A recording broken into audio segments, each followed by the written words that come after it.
चलिए तो देखते हैं आज का अपना ये सोशलॉजी का ये प्रश्न पत्र है। बेसिकली ये जो क्लास है एमपीपीएससी की क्लास है, असिस्टेंट प्रोफेसर की। और हम लोग आज यहाँ पर बातचीत करने वाले हैं समाजशास्त्र में कुछ प्रश्नों को लेकर। और ये यूजीसी नेट समाजशास्त्र का प्रश्न पत्र है और हमारे सिलेबस में भी कहा गया है कि समाजशास्त्र से ही प्रश्न पूछे जाएंगे, लेकिन अलाइड विषय के रूप में अगर हम बात करें तो सोशल वर्क को रखा गया है। तो पहला प्रश्न ये है कि निम्नलिखित में से किसने यह तर्क दिया है कि जो व्यक्ति समुदाय में नहीं स्थापित हो सके वे आगे बढ़ने के पात्र नहीं है। जो व्यक्ति उपयुक्त नहीं स्थापित हो सकता है सही तरीके से, तो उसे आगे बढ़ने के वो पात्र भी नहीं होगा। ठीक है, ये बात ध्यान रखिएगा। यहाँ पे लिखा हुआ कि जो व्यक्ति उपयुक्त नहीं स्थापित हो सके वे आगे बढ़ने के पात्र नहीं हैं। यह बात हर्बर्ट स्पेंसर ने कहा है। ऑप्शन नंबर आपका सेकंड करेक्ट होगा। यहाँ पे दूसरा ऑप्शन आपका करेक्ट जाएगा। यहाँ पर दूसरे प्रश्न है कि किस सामाजिक परिप्रेक्ष्य में कल्पित किया गया है कि अधिकतर मानवीय परितोषण, ठीक है, दूसरे लोगों की क्रियाओं से उत्पन्न होता है। यह क्या आपको दर्शा रहा है? आप इसे क्या कहना उचित समझेंगे कि सामाजिक परिप्रेक्ष्य में आपके सिलेबस में मैंने आपसे जिक्र कर चुका हूँ प्रकारात्मक परिप्रेक्ष्य और सामाजिक परिप्रेक्ष्य। तो प्रश्न सामाजिक परिप्रेक्ष्य से कल्पित है। कहा जा रहा है कि अधिकतर मानवीय परितोषण दूसरे लोगों की क्रियाओं से उत्पन्न होता है और सही जवाब वहाँ पे अगर हम बात करें तो आदान प्रदान आपका सही ऑप्शन जाएगा। आदान प्रदान आपका ऑप्शन करेक्ट रहेगा यहाँ पे। ठीक है, सोशोलॉजिकल पर्सपेक्टिव से अज्यूम किया गया ये एक पॉइंट्स है। और मोस्ट ह्यूमन अगर हम बात करें तो ग्रेटिफिकेशंस इज़ ड्राइव्ड। और ये जो ड्राइव्ड करने की बात मैं आपसे कर रहा हूँ, परितोषण दूसरे लोगों की क्रियाओं में उत्पन्न होता है तो उसे एक्सचेंज कहेंगे। एक्सचेंज, आदान प्रदान का मतलब है एक्सचेंज। और ऑप्शन आपका यहाँ पे सेकंड करेक्ट जाएगा। तीसरा प्रश्न है कि निम्नलिखित में से कौन सी एक समुदाय की विशिष्टता नहीं है? क्वेश्चन नंबर थर्ड आपसे एक प्रश्न पूछा जा रहा है कि इनमें से आपको बताना है कि not a feature of community. तो कम्युनिटी के फीचर कौन सा नहीं है? Question number 4। क्या कई क्षेत्रों में फैले स्थानों के छोटे छोटे खंड, ये एक चौथा ऑप्शन को ध्यान दीजिएगा। ठीक है, और जो स्पेसिफिक लोकेलिटी है या एक प्रकार से आप कह लीजिए स्थान विशिष्ट, ये तो है ही है। कम्युनिटी अगर हम बात करें यहाँ पे तो कम्युनिटी की जो विशिष्टता है ये आपका है पहला, है ना। ऐतिहासिक विरासत भी है आपका। सामान्य विशेषताओं को साझा करने वाले एक सामाजिक और धार्मिक, व्यावसायिक और अन्य समूह भी है। लेकिन कई क्षेत्रों में फैले स्थानों के छोटे छोटे जो खंड होते हैं ये समुदाय की विशिष्टता नहीं है। ये समुदाय की विशिष्टता नहीं है। ऑप्शन आपका यहाँ पे जो जाएगा वो 4 करेक्ट होगा। ऑप्शन आपका जो जाएगा यहाँ पे 4 ऑप्शन आपका करेक्ट माना जाएगा।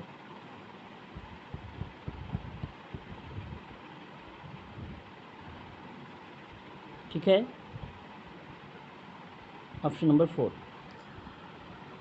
नेक्स्ट क्वेश्चन नंबर 4 देखिए।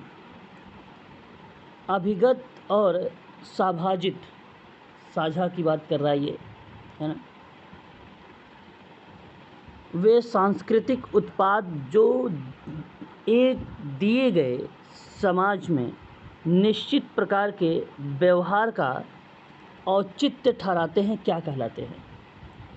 मतलब एक प्रकार से लर्न और शेयर्ड कल्चर है जो प्रोडक्ट्स करते हैं, दैट जस्टिफाई आप कह सकते हो उसे, है ना। जस्टिफाइज करना और साथ ही साथ आपको बता रहा है कि behaviour in a given society are known, है ना। तो आप यहाँ पे व्यवहार का औचित्य ठहराना क्या दर्शाएंगे? आदर्शक यानी नॉर्म्स, मूल्य वैल्यू, कल्चर संस्कृति, और कस्टम यानी प्रथा,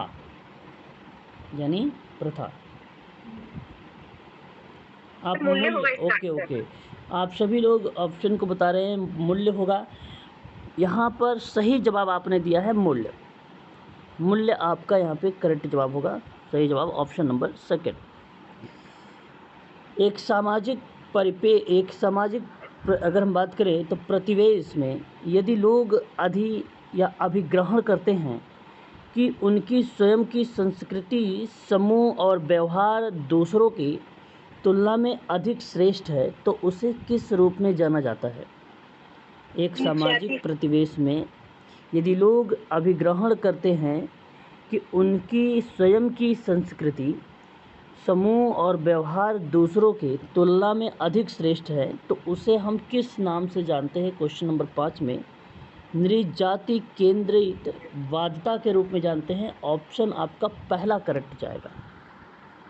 हाँ, पहला ऑप्शन आपका यहाँ पे करेक्ट रहेगा। क्वेश्चन नंबर 6 कहता है कि विश्वासों और मूल्यों का वह समुच्चय या सेट क्या कहलाता है जो समाज की प्रभावी संस्कृति को अस्वीकृत करे और एक वैकल्पिक व्यवस्था को विहित करे? तो कौन सा ऑप्शन करेक्ट होगा क्वेश्चन नंबर 6 का? प्रति संस्कृति आपका यहाँ पे करेक्ट जाएगा।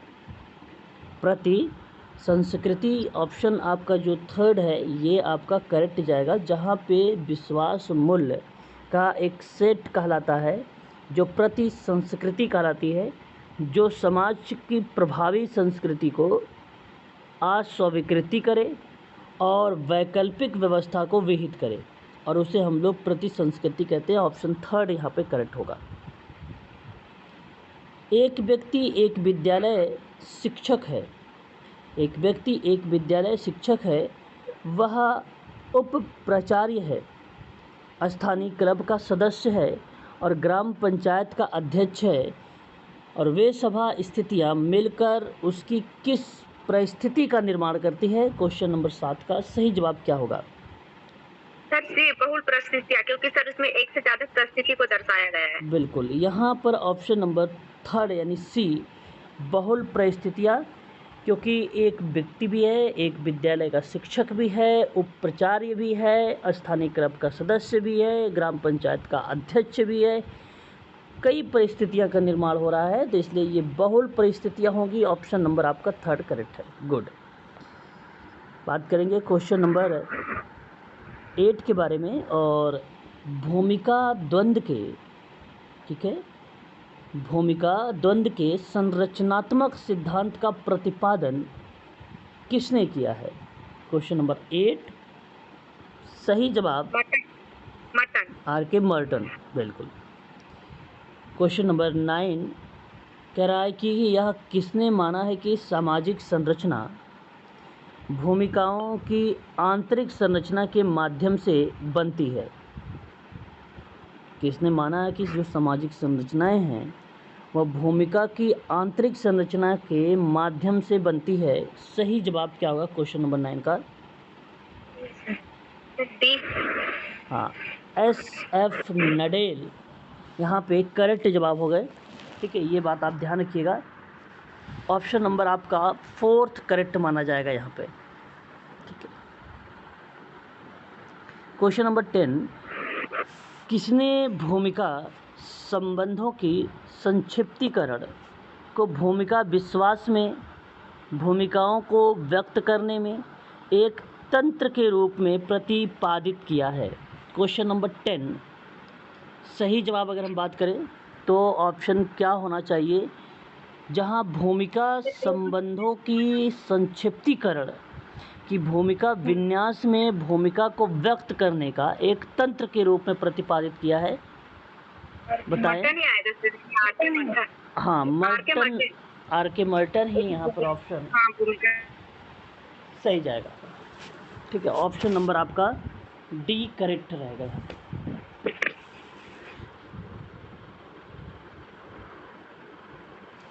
समूह एक, अगर हम बात करें संयुज, द्विव, संयुज और त्रियक में वर्गीकृत का जो श्रेय है वो किसको जाता है?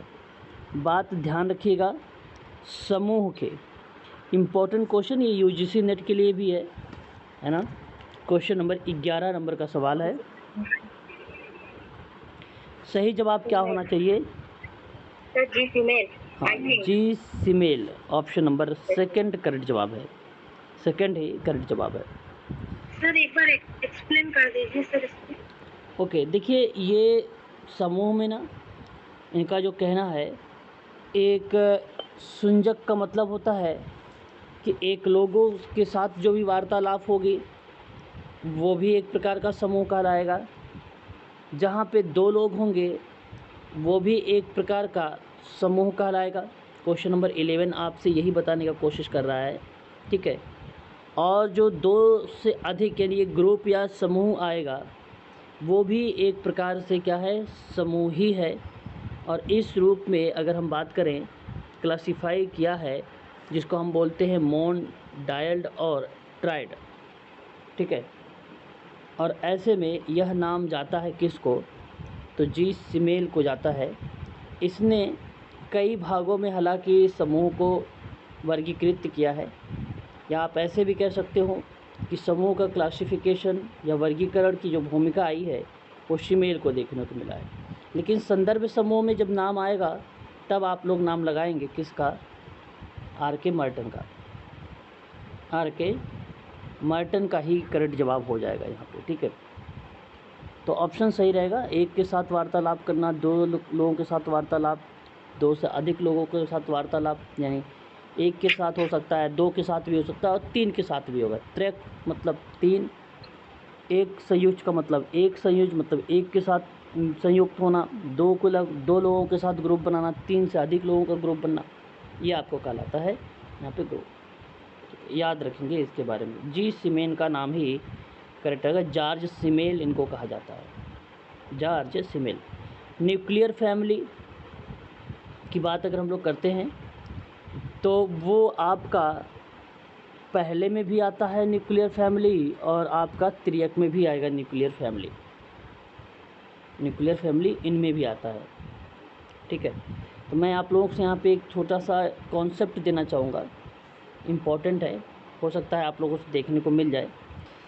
जब आपसे प्रश्न करें कि निम्न में से बताइए समूहों को युगल और त्रियक के रूप में किसने क्लासिफिकेशन किया है, किसके युगल और त्रियक के रूप में, तब भी आप जॉर्ज सिमल का ही नाम लगाएंगे, ठीक है। एक छोटा समूह जो आम तौर पर वह होता है जहाँ पर लोगों का संग्रह इतना छोटा है कि समूह के सभी सदस्य एक दूसरे को जानते हैं और एक के साथ बातचीत करते हैं। तो ऐसे में मैं ये बात कह सकता हूँ कि एकल परिवार है, ये एकल युग है, एकल युगल है और एक त्रयक भी है, ठीक है। तो कहने का मतलब ये पहले समाजशास्त्री थे जिन्होंने यह देखा कि समूहों का आकार उसके सदस्यों के बीच बातचीत को कैसे प्रभावित करता है, ये प्रक्रिया इसके अंतर्गत आती है। अगर युगल दो सदस्यीय हैं, समूह हैं और त्रियक के बीच का अंतर के बारे में पूछे तो इसका मतलब है कि जो 3 सदस्यीय समूह है और 3 सदस्यीय समूह को हम लोग त्रियक के नाम देते हैं, ये भी आपको ध्यान रखना है। और एक त्रियक में रिश्तों का एक अलग सेट होता है। यदि समूह में 3 हैं जो एक के खिलाफ 2 संभावनाएं विकसित हो सकती हैं और किसी भी मुद्दे पर बहुमत की राय की संभावना होती है, तब उसे त्रयक का नाम हम लोग देते हैं।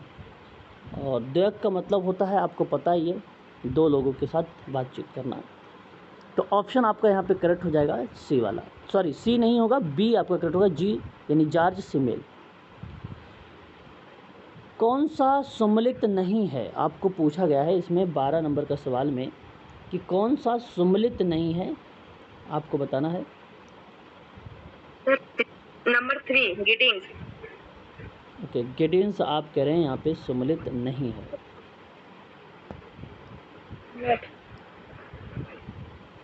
चलो हाँ सर, क्योंकि समदर ने अंत समूह बाह्य समूह दिया है, मीड ने आई और मी का दिया थिंग, और कुले ने प्राथमिक और द्वितीयक समूह, तो सर बचे तो सर गिडिंग से ही ना। ओके, चलिए कोई नहीं, और भी अपने विचारों को थोड़ा सा व्यक्त करें। क्या यहाँ पे करेक्ट जवाब ऑप्शन नंबर आप जो बता रहे हैं वही करेक्ट होगा? सर मुझे सेकंड लग रहा है, महत्वपूर्ण। आपको सेकंड लग रहा है? जॉर्ज मीड ने महत्वपूर्ण जो अन्य दिया है, महत्वपूर्ण अन्य था सर, उसके लिए मी की थ्योरी दिया था महत्वपूर्ण मीड ने। ओके, चलिए क्वेश्चन नंबर 12 का अगर मैं आपसे बात करूं, ध्यान से सुनिएगा इसका सही जवाब। इसने पूछा कौन सा सही नहीं है, तो देखो समनर ने ये बात तो साफ कहा है कि समूह जो होता है वो अंतः समूह और वही समूह होता है, ये बात आप जानते हैं, ठीक है।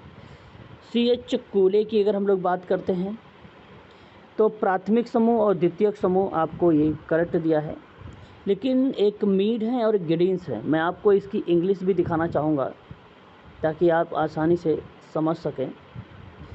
देखिए, सिग्निफिकेंट अदर्स की बात अगर हम लोग करें तो यहाँ पे मीड का नाम आता है और मीड आपका करेक्ट रहेंगे, लेकिन हॉरिजॉन्टल और वर्टिकल ग्रुप की अगर हम लोग बात करें तब नाम किसका आना चाहिए? क्या गिडिंस यहाँ पे करेक्ट रहेंगे? आप ही बताइए एक बार। अगर मैं आप सबसे कहूँ, ध्यान दीजिएगा, हॉरिजॉन्टल और वर्टिकल ग्रुप गिवन बाय, तो समनर का है ये तो नाम आपका मिलर का आएगा, मिलर का। हाँ, मिलर का नाम आएगा। किसका नाम आना चाहिए? मिलर का। तो यहाँ ऑप्शन आपका सही नहीं गया है, तो वो थर्ड नहीं गया है, वो थर्ड नहीं गया है। बाकी सारे ऑप्शन आपके यहाँ पे करेक्ट रहेंगे, ठीक है। ऑप्शन आपका थर्ड सही जाएगा यहाँ पे। ये किसका है? मिलर का है, ध्यान रखिएगा। क्वेश्चन नंबर 13 कह रहा है कि किसने वर्गों को श्रम के विभाजन द्वारा सृजित और आनुवंशिकता द्वारा अनुरक्षित व्यावसायिकों या व्यावसायिक समूहों के रूप में परिभाषित किया है? क्वेश्चन नंबर 13, सही जवाब क्या होना चाहिए? तो यहाँ पर आपको बताना है क्वेश्चन नंबर 13 का श्रम का विभाजन के द्वारा सृजित और आनुवंशिकता के द्वारा अनुरक्षित, है ना, यहाँ पे अनुरक्षित व्यावसायिक समूहों के रूप में दिया है, और सही जवाब इसका क्या होना चाहिए? ऑप्शन नंबर नहीं, जी सुमोलर। श्रम विभाजन दिया है सामने। ओके, श्रम विभाजन दुर्खिम का है, लेकिन इसके द्वारा कहा गया है सृजित और आनुवंशिकता द्वारा अनुरक्षित व्यावसायिक समूहों के रूप में परिभाषित। तथ्य है क्वेश्चन नंबर 13 का ऑप्शन करेक्ट जाएगा, सुमोलर इज़ द राइट आंसर होगा। सुमोलर ही आपका सही जवाब यहाँ पे कहलाएगा, ठीक है। इस बात को आप सभी लोग ध्यान अवश्य रखेंगे। क्वेश्चन नंबर बात करेंगे 14 के बारे में। क्वेश्चन नंबर 14 आपके सामने कह रहा है कि एंटिसिपेटरी मतलब एक प्रत्याशित जो सामाजिकीकरण है, एक प्रत्याशित सामाजिकीकरण निम्नलिखित में से किसके कारण घटित होता है? एक है आपका परिवार व्यवहार, दूसरा है शिक्षा परक, तीसरा है क्रीड़ा समूह और चौथा है संदर्भ समूह। फैमिली बिहेवियर, स्कूलिंग बिहेवियर और प्ले ग्रुप बिहेवियर और आपका रेफरेंस ग्रुप बिहेवियर, 4 ऑप्शन आपके सामने हैं। क्वेश्चन नंबर 14 का सही जवाब आप क्या देना उचित समझेंगे? सर ये रेफरेंस ग्रुप बिहेवियर आएगा। नहीं सर, ओके। क्वेश्चन नंबर 15 का अगर हम बात कर रहे हैं यहाँ पे, तो आप लोग बता भी रहे हैं क्वेश्चन नंबर 15 का जो सही जवाब जाना चाहिए, सॉरी 15 नहीं है, 14 नंबर का सवाल है। संदर्भ समूह व्यवहार जाएगा। ऑप्शन आपका जो जाएगा ना यहाँ पर करेक्ट होगा 14 का 4 वाला ऑप्शन सही माना जाएगा। 4 ऑप्शन आपका करेक्ट माना जाएगा। ठीक है। क्वेश्चन नंबर 15 देखिए, कौन समुदाय, क्वेश्चन नंबर 15 का पूछ रहा है कि कौन सा समुदाय के भीतर सामाजिक वर्ग के विभेदीकरण के द्वारा राज्य के आविर्भाव की बात कहते हैं। क्वेश्चन नंबर 15 बताएं सर जवाब। Karl Marx. Sir Karl Marx, क्योंकि 5 वर्गों में बांटा था समाज को। ओके, कार्ल मार्क्स से लग रहा है। देखिए क्वेश्चन नंबर 15 का अगर मैं बात करूं आप लोगों से, इसका सही जवाब जाएगा ना कार्ल मार्क्स से।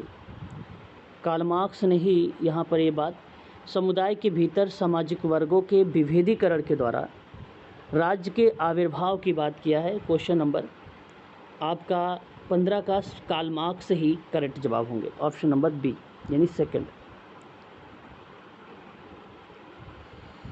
नेक्स्ट सवाल, एक लक्ष्य जो अन्य सभी के परे अलग दिखता है, सभी से परे या अलग दिखता है, तो वह यह है कि चारों तरफ पति पत्नी और अपरिपक्व बच्चे समुदाय के बाकी लोगों के अतिरिक्त एक इकाई का निर्माण करते हैं। तो यह कथन किस विद्वान का है? क्वेश्चन नंबर आपके सामने 16।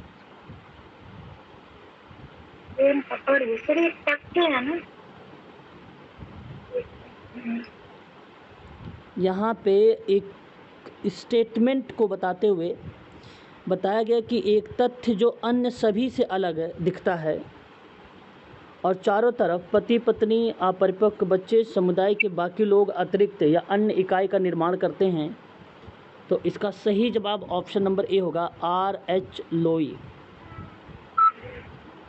R.H. लोई यहाँ पर करेक्ट जवाब होंगे। क्वेश्चन नंबर 16 यानी 16। रॉबर्ट लोई इनका नाम है, और अगर मैं इनके बारे में आप लोगों से बात करूं तो समाजशास्त्र के एक फेमस विद्वान हैं ये। ठीक है, समाजशास्त्र में जो रॉबर्ट हैरी लोई नाम आता है, इनकी एक अहम भूमिका होती है। मैं कहूँगा कि आप इनसे संबंध में जो भी तथ्य मिले आप उसे ज़रूर नोट किया करें, है ना। और इनके बारे में मैं 2-3 बातें आप लोगों को बताना चाहूँगा। और ये ऑस्ट्रिया में इनके जन्म हुए। अमेरिका के ये एक मानव विज्ञानी थे। ये अमेरिका के स्वदेशी लोगों के विशेषज्ञ, और उन्होंने आधुनिक मानव विज्ञान के विकास में महत्वपूर्ण भूमिका निभाई थी। तो मानव विज्ञान के इतिहास में प्रमुख व्यक्तियों में से एक माने जाते हैं ये रॉबर्ट हैरी लोई का नाम। ठीक है, और इनका जो कॉन्सेप्ट रहा है अरिकारा इंडियंस की सोसाइटी सन 1914 में लोई ने दिया था, और मैदानी सोसेंस के नृत्य और समाज सन 1915 में इन्होंने जिक्र किया था, और संस्कृति और नृवंश विज्ञान के बारे में भी सन 1917 में लोई ने जिक्र किया था। ठीक है, मैदानी भारतीय युग सोसाइटी की बात करते हैं, यही आदिम समाज की बात भी यही करते हैं लोई। कई कॉन्सेप्ट इन्होंने दिया है रॉबर्ट एच लोई ने। सही जवाब ऑप्शन नंबर आपका ए करेक्ट होगा। बहुत इंपॉर्टेंट विद्वान है ये, ज़रूर ये पेपर में आपसे पूछे जाएंगे इनसे। क्वेश्चन नंबर 17 हमारे सामने है कि निम्नलिखित में से कौन सी प्रक्रिया समाजीकरण के समतुल्य मानी जाती है? क्वेश्चन नंबर 17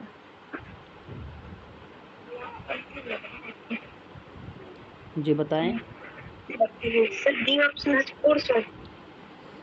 सर सी संस्कृति ग्रहण। संस्कृति ग्रहण इन कल्चरलाइजेशन ऑप्शन आपका जो होगा वो थर्ड ऑप्शन आपका सही माना जाएगा। ठीक है, सर समझा दीजिए इसको। ओके, समझा देते हैं, इसको भी आप लोग ध्यान से सुन लीजिए। प्रश्न 17 ये है, पहली बात आपसे कह रहा है कि which one of the following process considered equivalent to the अगर टू सोशलाइजेशन। कहने का मतलब ये है कि अगर आप लोगों से कहा जाए कि किस प्रक्रिया को समाजीकरण के समतुल्य माना जाता है ना, किस, तो समतुल्य मानने के परिप्रेक्ष्य में बेसिकली अगर जो हम जिक्र करते हैं तो वो संस्कृति ग्रहण होता है। अब संस्कृति ग्रहण आपको पता होना चाहिए कि संस्कृति ग्रहण किसे कहते हैं, है ना। संस्कृति ग्रहण भारत में देखा जाने वाला एक विशेष तरह की सामाजिक परिवर्तन होता है ना। इसका मतलब होता है कि वह प्रक्रिया जिसमें जाति व्यवस्था में निचले पायदान पर स्थित जाति ऊंचा उठाने या उठने का प्रयास करती है, तो ऐसा करने के लिए वे उच्च या प्रभावी जातियों के रीति रिवाज, संस्कृति तथा प्रचलनों को अपनाती है, तो उसे हम संस्कृति ग्रहण कहते हैं। ठीक है, तो द्विज जातियों के प्रति सांस्कृतिक परिवर्तन एक प्रक्रिया है जो संस्कृतिकरण के रूप में आती है, और संस्कृतिकरण ही संस्कृति ग्रहण का नाम देती है, ये बात ध्यान रखिएगा। और संस्कृतिकरण की अवधारणा की जो जनक रहे हैं वह नाम आता है आपका प्रोफेसर M.N. श्रीनिवासन का नाम, ये ज़रूर आप लोग ध्यान रखेंगे। ऑप्शन सही रहेगा आपका थर्ड। ठीक है, ऑप्शन थर्ड सही है यहाँ पे। ठीक है,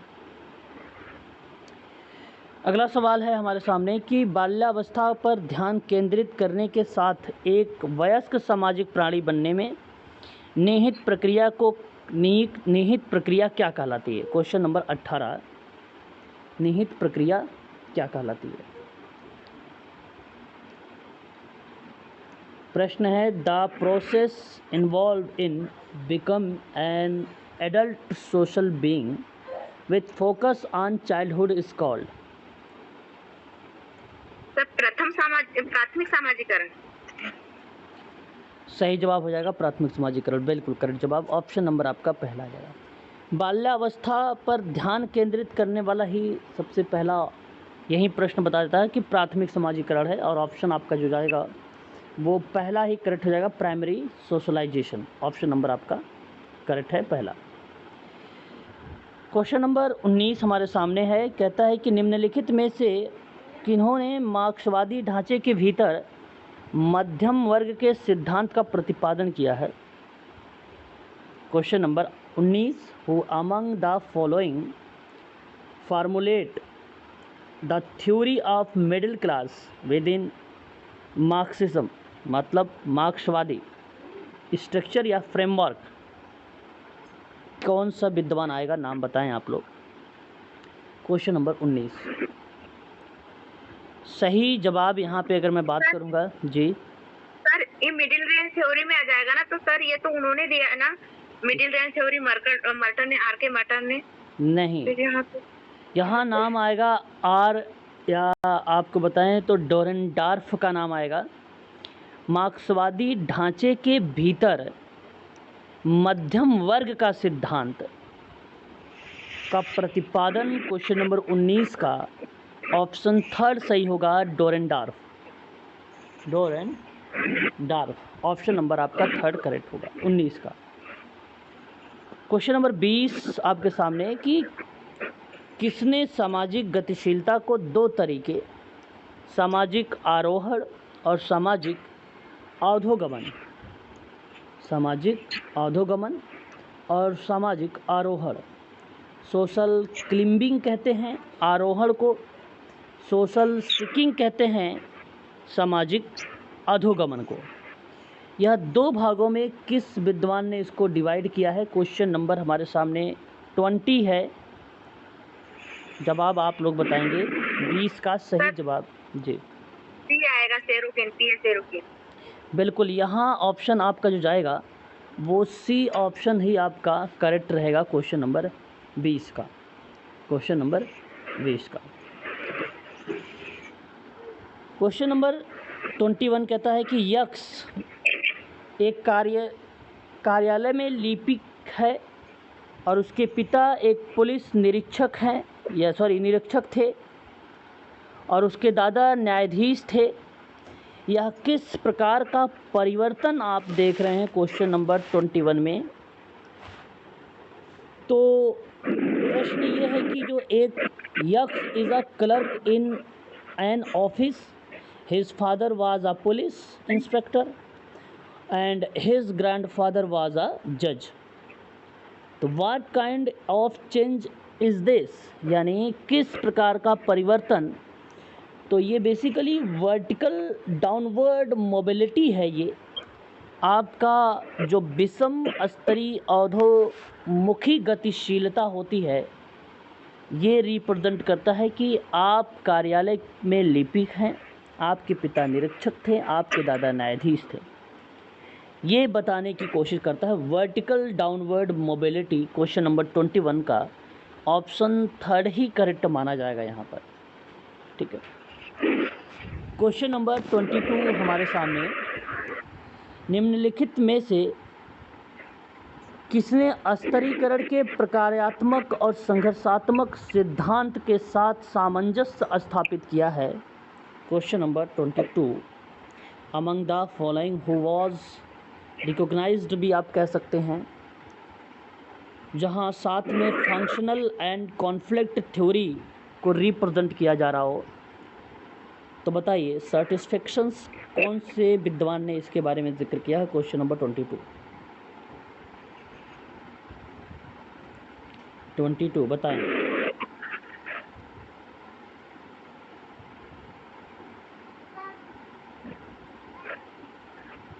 अगेन आपकी अगर हम बात करें तो जी लेंस्की का नाम आएगा। Option number 3 is the right answer होगा। 3rd ऑप्शन आपका करेक्ट होगा, ऑप्शन 3 है ना। नेक्स्ट सवाल 23, निम्नलिखित में से किसका यह मानना है कि सामाजिक परिवर्तन के दौर में इतिहास संस्कृति के 2 प्रकार, एक अनुभाविक, दूसरा संप्रत्यात्मक के बीच में आगा पीछा करता है। Question number 23, considered that history, जरा बताएं। सर 2 भागों में। Sorokin D.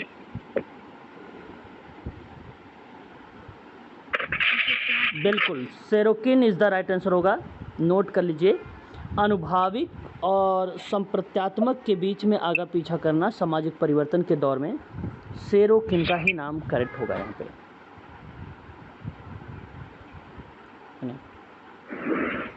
बात करेंगे क्वेश्चन नंबर 24 के बारे में। एक तरफ किताबें दी गई हैं तो दूसरी तरफ समाजशास्त्रियों के विद्वान के नाम दिए गए हैं। स्ट्रक्चर अगर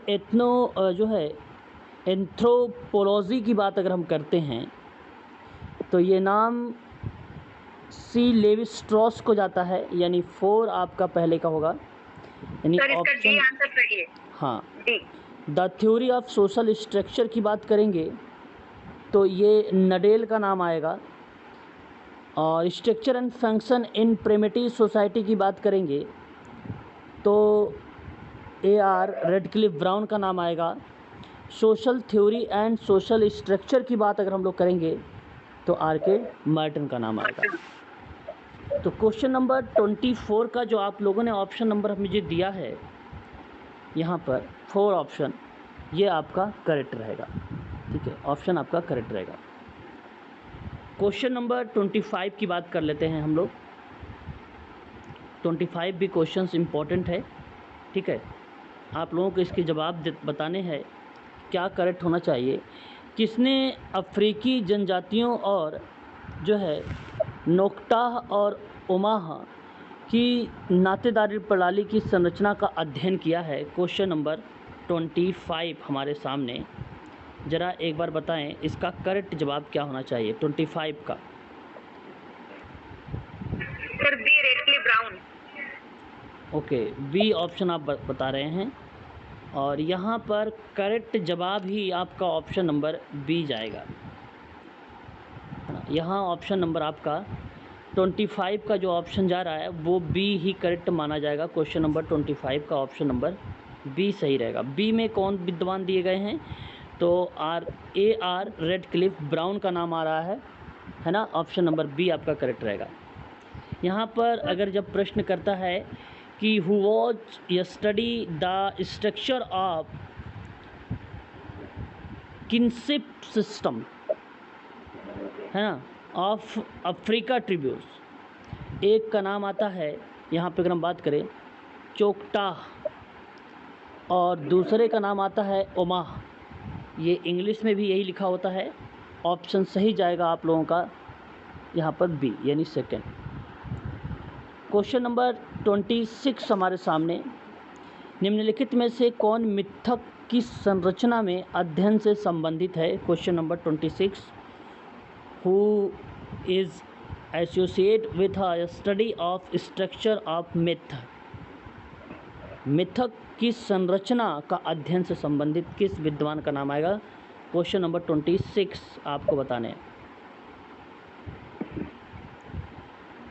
मिथक की संरचना सी लेवी स्ट्रॉस का नाम आता है। ऑप्शन आपका पहला यहाँ पे करेक्ट जाएगा, ठीक है। क्वेश्चन नंबर 27 है कि दुर्खिम के अनुसार आधुनिक समाज का कौन सा अनुक्रम सही है ना। 27 का ये जो है क्वेश्चन नंबर है, कहने का मतलब according to Durkheim which sequence of modern society is correct. अब मॉडर्न सोसाइटी में कौन कौन सी चीज़ें आपका यहाँ पे करेक्ट होने वाली है क्वेश्चन नंबर 27 का। तो अगर मैं आपसे बात करूँ, आएगा सर इसका, हाँ, विभेद, उच्च श्रेणी की अंतर्निर्भरता और उच्च नैतिक घनत्व, क्षैतिक पूरक प्रतिबंध, सामूहिक चेतना का अल्पमात्रा। ऑप्शन नंबर आपका थर्ड सही जाएगा। दुर्खिम का आधुनिक समाज में यही क्रम बताया है, विभेद, उच्च श्रेणी में अंतर्निर्भरता, उच्च नैतिक घनत्व, क्षतिपूरक प्रतिबंध, सामूहिक चेतना का अल्प मात्रा। ये आप क्रम है, याद रखिएगा। क्वेश्चन नंबर 27 का ऑप्शन नंबर थर्ड सही है। निम्नलिखित में से किसने यह तर्क दिया है कि सभी संरचनाएं सामाजिक प्रणाली के कार्यकरण के लिए अपरिहार्य नहीं है। क्वेश्चन नंबर 28 है ना, आपसे बता रहा है कि who among the following contained that not all structure, है ना, जहाँ रिप्रेजेंट कर रहा है सभी सामाजिक संरचनात्मक सामाजिक प्रणाली के कार्यकरण के लिए अपरिहार्य है। सही जवाब बताइए 28 का। 28 का क्या आप यहाँ पे मर्टन का नाम उचित लगाना समझेंगे। सामाजिक प्रणाली के कार्यकरण के लिए अपरिहार्य है ना। आर के मर्टन ही सही जवाब होंगे यहाँ पे। क्वेश्चन नंबर 29 कहता है निम्नलिखित में से किसने कल्पित किया है कि कोई भी समाज अपनी संरचना और प्रकार दोनों दृष्टियों से अलग अलग होने वाली उप प्रणालियों की ऐसी श्रृंखला से बना होता है जिसका समूचे समाज के लिए महत्व होता है। 29 का सही जवाब जो है टालकाट पार्सन्स होंगे। ऑप्शन यहाँ पर सही जाएगा, पार्सन्स का नाम, ठीक। याद रखिएगा, इनका कहना है कि समाज अपनी संरचना और प्रकार ये दोनों दृष्टियों से अलग अलग वाली एक उप प्रणालियाँ हैं, एक ऐसी श्रृंखला बना लेता है जिसका समूचे समाज के लिए महत्व देता है। तो ये बात पार्सन्स का है, ठीक है, याद रखेंगे। क्वेश्चन नंबर 30 निम्नलिखित में से किसने अपने विकासवादी चरणों में समाजों के 4 प्रकार बताए हैं। सरल है, यौगिक है, दुगने यौगिक हैं और तिगने यौगिक अभी चिन्हित हैं। क्वेश्चन नंबर 30 सही जवाब क्या होना चाहिए सर। स्पेंसर, हर्बर्ट स्पेंसर जी। देखिए, अगर आपसे आइडेंटिफाइड 4 टाइप्स पूछा जा रहा है, सिंपल, कंपाउंड, डबल कंपाउंड और ट्रिपल कंपाउंड, तो नाम हर्बर्ट स्पेंसर ही आता है। Herbert Spencer is the right answer. और ये विकासवादी के चरण है, विकासवादी ये चरण है। मैं आप सबसे कहूँगा कि ऑप्शन ए को आप लोग लगाएं, ऑप्शन ए आपका करेक्ट माना जाएगा। ठीक है। क्वेश्चन नंबर 31, मीड के अकॉर्डिंग अगर हम बात करें, सामान्यीकृत अन्न और महत्वपूर्ण अन्न किसके अर्जन हैं, किसके अर्जन हैं? Question number 31, to meet the generalized other and significant other are the creators of I, me, ego, me आएगा सर, सुपर ईगो। मी आएगा मुझे। ओके, सही जवाब यहाँ पे अगर हम बात करें, मुझे is the right answer, option number second correct होगा, मी। और ये मीट का ही है जैसा कि आपको पता है।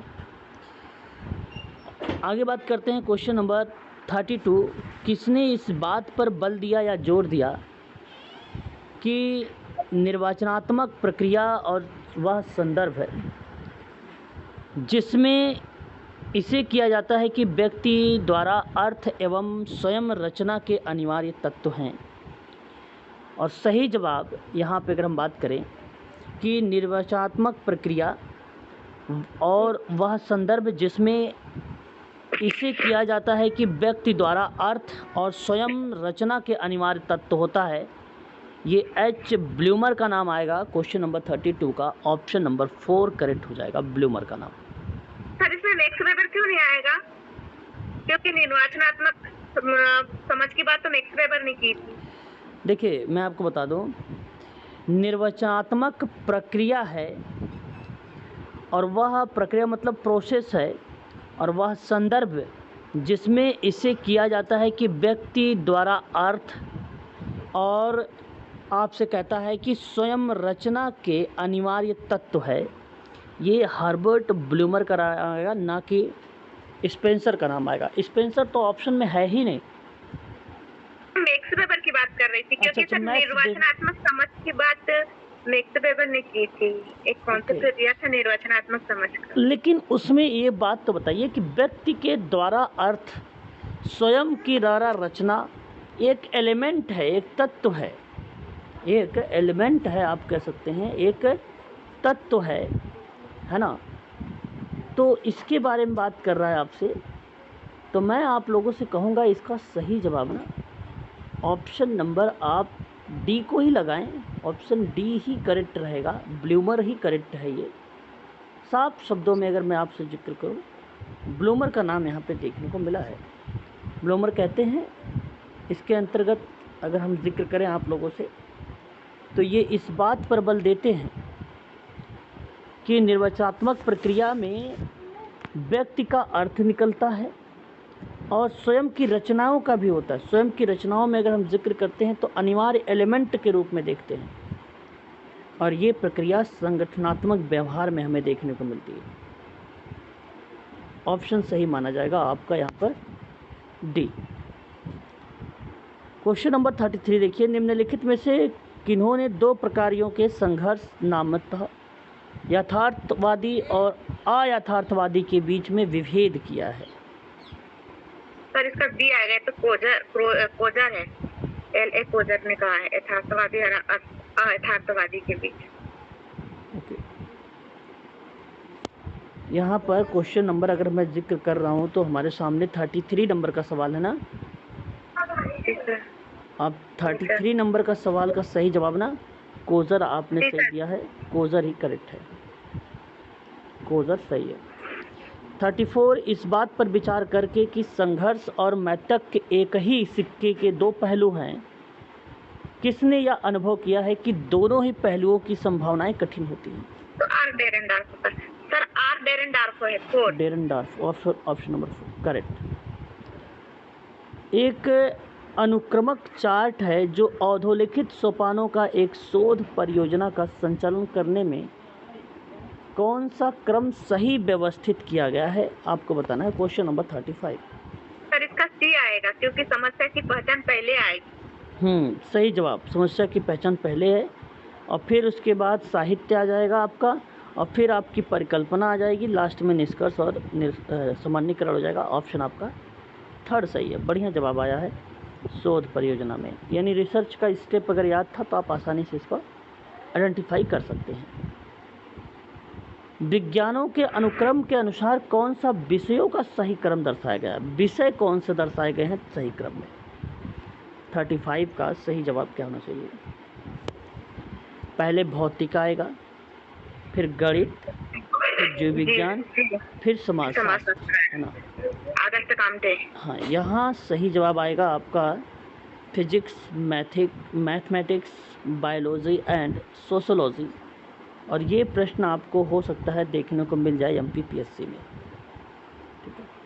क्वेश्चन नंबर 37, किसका यह मानना है कि समाज का अध्ययन, जी एक सेकंड सर, उसका आंसर बी आएगा सर, क्योंकि सबसे पहले उन्होंने गणित को ऊपर रखा था सर। एस्ट्रोनॉमी था सर, मैथ्स था, फिर एस्ट्रोनॉमी था,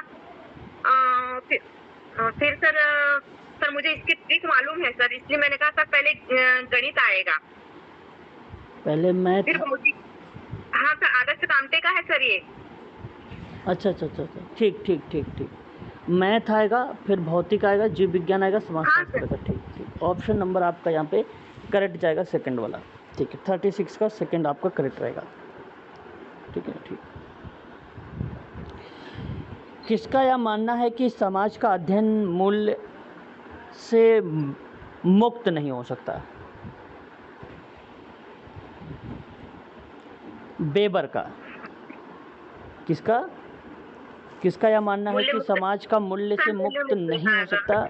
मैक्स बेबर का नाम आएगा, ऑप्शन नंबर आपका 4 करेक्ट होगा। 38 है, निम्न में से कौन सी एक पद्धति प्रायिकता निदर्शन के रूप में जानी जाती है? सही जवाब, दी गई संकल्पना के अगर हम बात करें टिपेट्स, जिसको स्कंद वस्त्र संख्याओं द्वारा चयनित निदर्शन होता है, टिपिट प्रणाली होती है जो इसी में लागू होती है। ऑप्शन आपका पहला करेक्ट हो जाएगा 38 का, ठीक है, 38 का।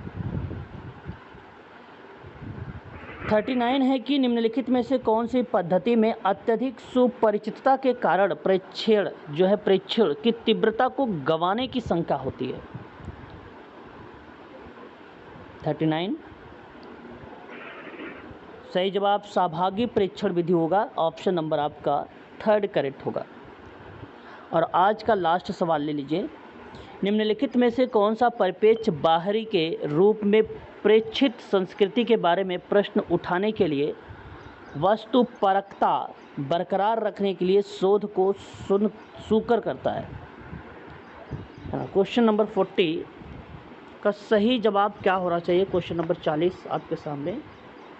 सर फर्स्ट होना चाहिए, आई थिंक, मुझे डाउट है, लेकिन पर्सपेक्टिव फैसिलिटीज़ की बात कर रहा है, जहाँ पे researcher while maintaining object as a outside raise question about the observe culture. सही जवाब व्यवहारिक परिप्रेक्ष्य बता रहे हैं, और व्यवहारिक परिप्रेक्ष्य एटिक पर्सपेक्टिव कहलाता है, और ऑप्शन आपका करेक्ट हो जाएगा पहला वाला, ये ऑप्शन सही है, ठीक है। तो आज 40 क्वेश्चन देखे रहिए। ये क्वेश्चन देखिए समाजशास्त्र के हैं। अब यहाँ से हम लोग थोड़ा सा समाजशास्त्र के प्रीवियस ईयर के जो क्वेश्चन पेपर है उनको करने का प्रयास करेंगे, तो मैं और स्पष्ट होगा। तब क्लास करेंगे तो उन चीज़ों को हम नोट भी करेंगे कि हाँ ये चीज़ें जो है हमारे लिए इम्पॉर्टेंट है ना। तो ये क्वेश्चन पेपर मैं आपको सॉल्व करवाऊँगा, उसके बाद ही आप लोगों का, हालाँकि मैंने रिसर्च पर बात कर रहा हूँ, रिसर्च का मैंने प्लेलिस्ट आपको दिया है, आप उसे ज़रूर एक बार देखें। उसमें मैंने बहुत सारी चीज़ें करवा रखा है, पहले भी जब करवा रहा था तो उस समय आपकी क्लास मैंने प्रोवाइड कराई थी, तो उसे एक बार ज़रूर देख लीजिए समय निकाल कर, है ना। इम्पॉर्टेंट हैं वो वीडियोज़, और उसमें जो चीज़ें रह गई हैं उसको मैं जल्द ही कवर करूँगा। 2 से 3 दिन की क्लास है यूनिट नंबर 5, क्योंकि कुछ क्लासेस मैंने उसकी करवा रखा है पहले से, ठीक है। एक बार उसे ज़रूर देख लीजिए, ठीक है। चलिए आज के लिए बस इतना ही। मैं ये वीडियो अपलोड करके भी ग्रुप में आप लोगों को डाल दूँगा, ठीक है। चलिए, ओके।